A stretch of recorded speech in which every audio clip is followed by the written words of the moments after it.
Dear student, आप सबका मेरे चैनल पे स्वागत है। आज अपन करने जा रहे हैं DCE के फर्स्ट के इम्पोर्टेंट क्वेश्चन।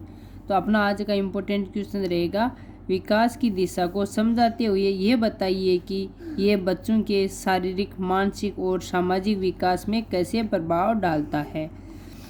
तो अपन को विकास की दिशा को समझाना है, उसमें शारीरिक, मानसिक और सामाजिक विकास किस प्रकार अपने विकास को प्रभावित करते हैं वो बताना है। विकास की दिशा बच्चों के विकास के विभिन्न पहलुओं को निर्धारित करती हैं, जैसे शारीरिक, मानसिक और सामाजिक विकास। विकास की दिशा का अर्थ है वह मार्ग या प्रवृत्तियां जिसका पालन करते हुए बच्चों के समग्र विकास हो, जिसमें शारीरिक विकास से लेकर मानसिक और सामाजिक विकास के बढ़ते हुए एक व्यक्ति के मानसिक, शारीरिक, भावात्मक पहलुओं में परिवर्तन है। शारीरिक विकास में शुरुआत में शारीरिक क्षमता में वृद्धि होती है, उसके बाद में मानसिक और सामाजिक कौशल विकसित होते हैं। मानसिक विकास में सोचने और समझने की क्षमता में वृद्धि होती है और सामाजिक विकास में बच्चों के समाज के साथ बेहतर सामंजस्य स्थापित करने होता है। विकास की दिशा हमेशा अनुशासन और मार्गदर्शन और पर्यावरण से प्रभावित है। इसका कहने का मतलब है सामाजिक विकास से तो क्या होता है, समाज के साथ बेहतर संबंध होता है। मानसिक विकास अपने जो सोचने समझने की क्षमता का विकास होता है। इस प्रकार शारीरिक विकास जिसमें अपने शरीर की भावनाओं में परिवर्तन, शरीर की क्षमता में वर्धन, शरीर में वृद्धि होना इत्यादि शामिल होते हैं। अगला क्वेश्चन है, बच्चों के विकास की गति क्या होती है और ये किस प्रकार से प्रभावित करती हैं।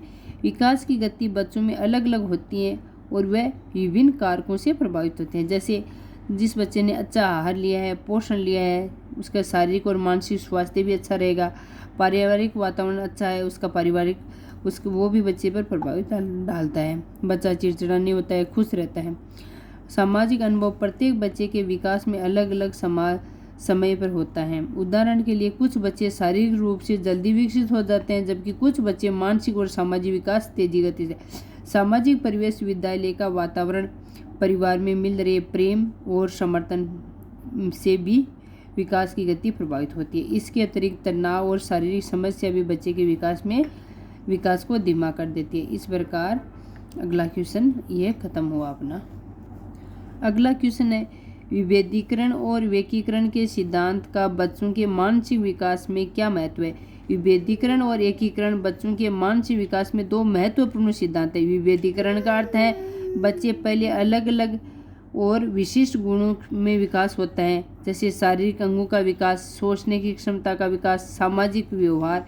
उसके बाद में एकीकरण की प्रक्रिया होती है, इसमें भी अलग अलग गुण एक दूसरे से जुड़ते हैं।